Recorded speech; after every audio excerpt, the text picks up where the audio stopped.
Good morning. I'm Mayor Tommy Roberts. Welcome back to the Mayor's Table.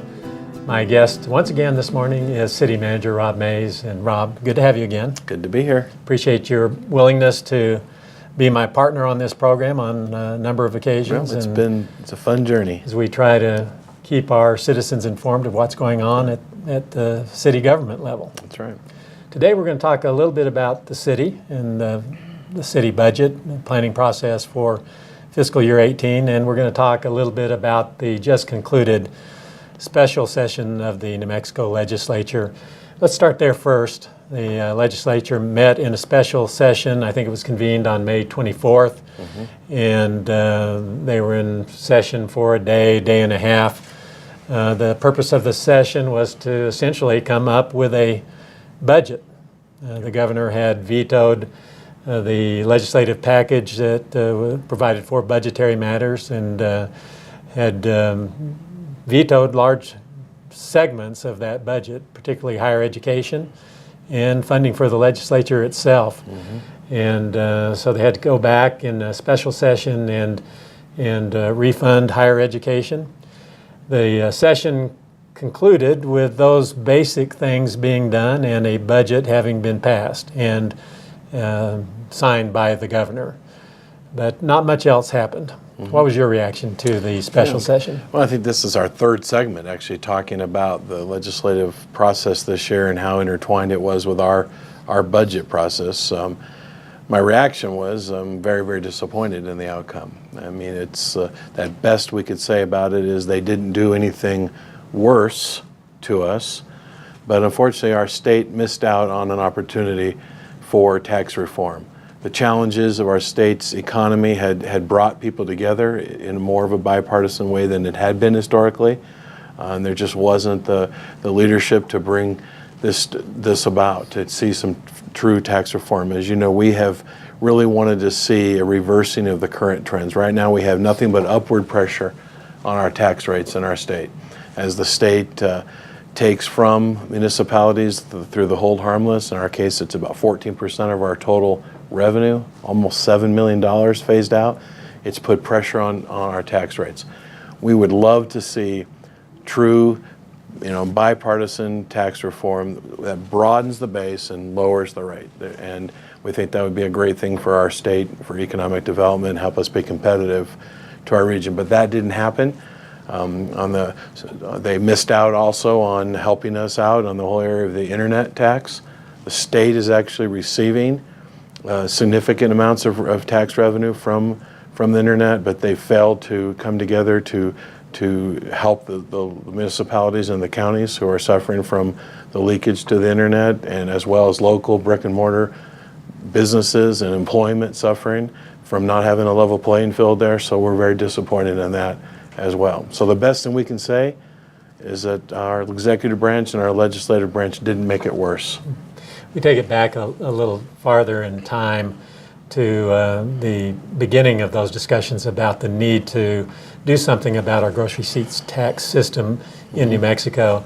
And to give credit where it's due, a couple of local legislators were the people who were talking about that kind of a push earlier than anybody else, Senator Bill Scher and Representative Tom Taylor.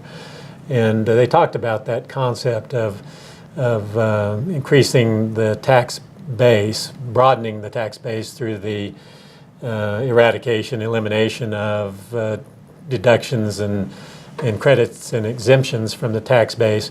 And then by virtue of broadening the base, we could lower the tax rate substantially. So we have been on that train, so to speak, from the very early days, and at least probably for the last two sessions and maybe three sessions, we have been advocates here in Farmington for that kind of a move. Well, it's a simple correlation that's easy to understand. You've got a tax rate. And if you shrink the tax base through special interests and exemptions, over 50% of the tax base has been exempted, and as it constricts, it pushes the rate up. There's no other way around it if the revenue requirements are the same. Likewise, true tax reform that would broaden that base would allow that, would lower that tax rate, and it just hasn't happened.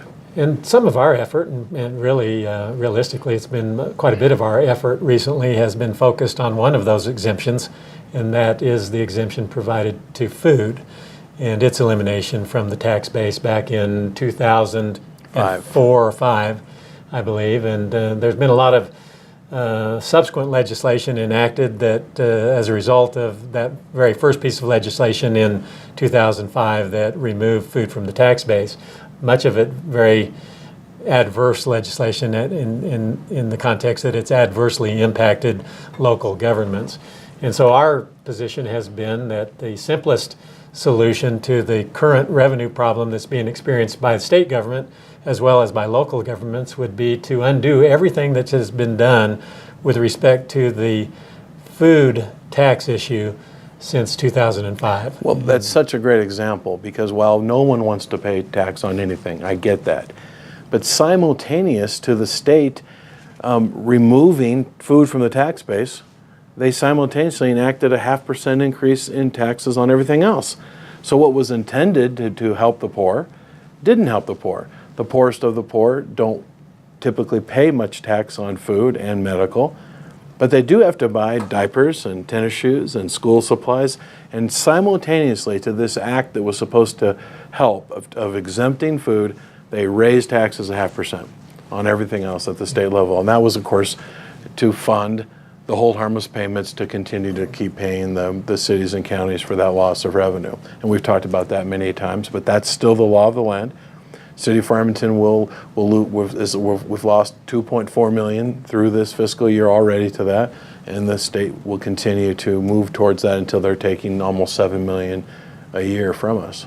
The good news coming out of the special session just concluded was that the legislature appropriated $400,000 to go toward a study of our gross receipts tax system and to undertake an analysis of the value of each of those exemptions and deductions and credits that exist from our tax base, and to quantify what that would mean to our overall tax structure and our overall tax rate if many of those exempted items could be brought back into the tax base.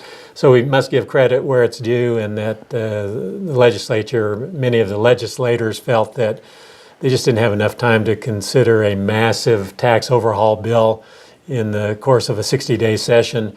They'll spend some time now having this study done that has been commissioned or that will be commissioned. I think they're hoping to, by the end of the summer months, maybe in September or October, have the results of that study, be able to distribute that throughout the legislative delegations across the state, and then have very much needed discussion, dialogue, and debate about overhauling the tax system in the way that you and I have discussed it, broadening the tax base and reducing the tax rate. Let's move on. So we assess that we haven't been harmed as a result of the 2017 legislative session at the state of New Mexico.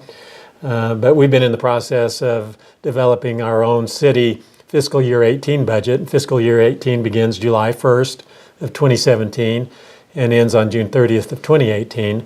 City Council just recently adopted a final budget. Let's really briefly talk about the very basic elements of that budget.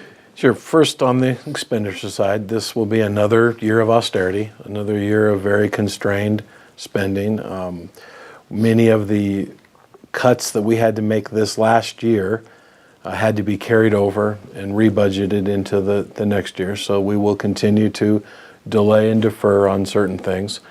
We are going to buy 15 police cars. That's good news to me. It is good news. We desperately need to keep up on our fleet. We can't just defer things and still have all the things that people want. On the revenue side, matching very conservative projections, we are projecting right now GRT next year at 2.2% above this year's actual. So again, a modest growth, and no one's predicting that the troubled times are over or that we're in some kind of a boom. But I do think it's reasonable to think that we'll see a modest incremental increase over the next year. We are again budgeting conservatively at only 2.2%, and we have contingencies in mind if that doesn't happen. And that's not based just on wishful thinking. We are seeing evidence of things happening that would tell us that maybe we have reached that bottom. We've been on a 3-year slide, and that maybe we have rounded out. We're still below a year ago, but a couple items that we're looking at, and of course we're seeing a lot of hearing good news about in the oil and gas sector and different things. But specifically, we have seen 2 things hit us recently. One is our industrial load in our electricity. This last month hit an 18-month high, and we have seen and can track electricity sales very much track the health of the economy. So there'd be an indication there that we've crossed that line and perhaps found the bottom. Additionally, GRT coming from the oil and gas sector this last month was a 16-month high. So we're hoping that maybe we're starting to see some of the evidence of a lot of that activity and a lot of the hiring that we've heard about. Still a lot of questions, a lot of uncertainties out there, and we know that we can't have a very long-term outlook. We're still in that very much short-term outlook in terms of revenues that we might be able to expect. We're going to have some more history of some stable revenue months before we can feel real comfortable with that. You indicated we have a number of different contingencies in our budget plan. We have a nice cash reserve that we have been counting on if needed for the last several years. But I think it's commendable to note that we haven't had to tap into that cash. Right. Each of the years that we've operated here in the last 4 to 5, and maybe even going farther back than that, we've actually put a little bit more cash into our reserves at the end of the year. Yeah. So that's commendable. I think it speaks well of our management team that you lead, and we appreciate that. Rob, is there anything else you'd like to add with regard to our fiscal 18 budget? No, I don't think so. All right. Well, there's a lot more we could say about it, and a lot more we could talk about it, but we're going to go ahead and cut it off here this morning at this point, and we'll have you back, and at some point we'll update our viewers about how we're proceeding under the budget that we have adopted. Again, we want to thank all of you for being with us today on the Mayor's Table. We look forward to seeing you again next Monday morning.